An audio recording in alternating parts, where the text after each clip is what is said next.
One unexpected moment, Maggie stepped onto an unwanted stage, met with roaring applause, and savoured the joy. Maggie found she couldn't go back to normal life and became the campus queen, shocking her teachers.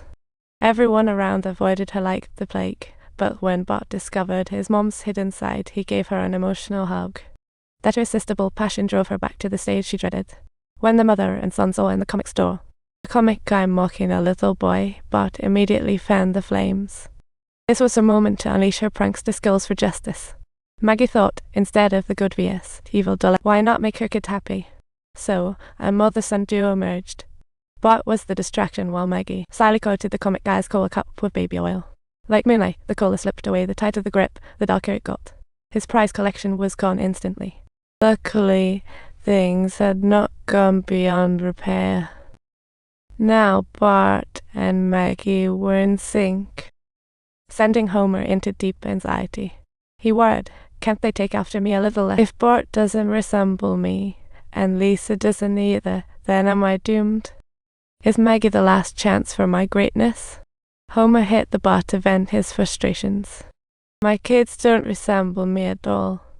His friends chimed in, thank your lucky stars. Homer, however, was not having it. No way, I've got to dig deeper. He focused on Lisa, thinking, she's too brilliant, there must be something of me in her. Homer hurried home, spied Lisa making veggie burgers, tasted one and couldn't resist his disgust. Inside, he thought maybe our only connection is food. Lisa was astonished that he was even smiling. Shiv told me you like veggies. With a grin, she took him to a vegetarian restaurant for a healthy meal. Subtitles.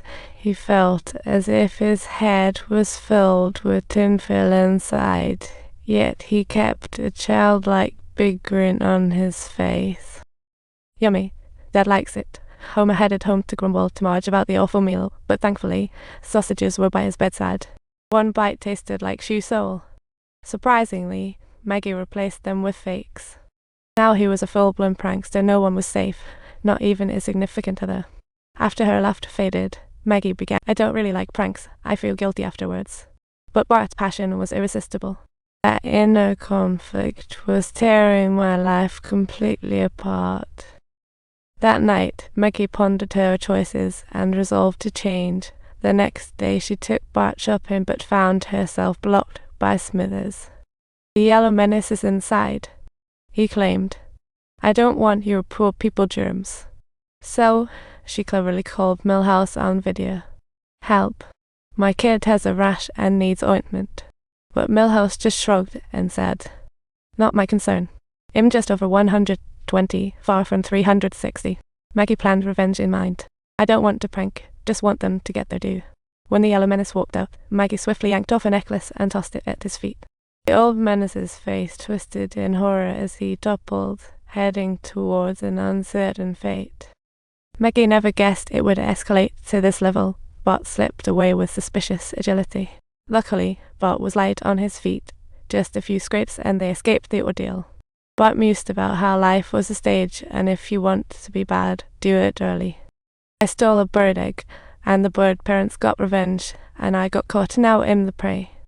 But light as a feather, he would never think. Meanwhile, Maggie found herself sent for therapy. The doctor focused on her with the intensity of a tiger, making Maggie sob uncontrollably. This has got to change.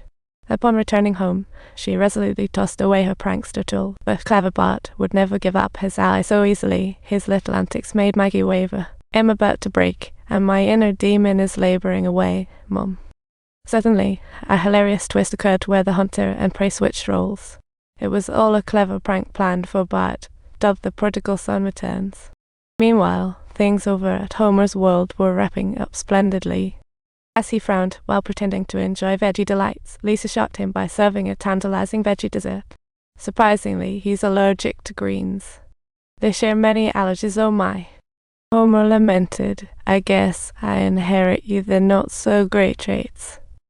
To which Lisa sweetly replied, at least I inherited you soft side. Homer thought to himself that he wished to pass some things on, thus he opted for the strategy of catering to Lisa's preferences.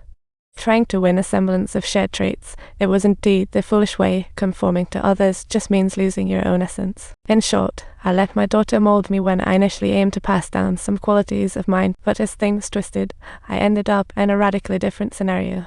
Maggie's former mischief mirrored the same. She was originally the naughty girl trying to fit in with classmates, and now she was creating pranks for Bart's approval. It's truly sad that those who bend to others' desires invariably turn dull. Just like my videos, some even DM to criticize me. You should write it as way to please me. I mean, if I were to cater to such opinions. Don't forget to subscribe to my channel.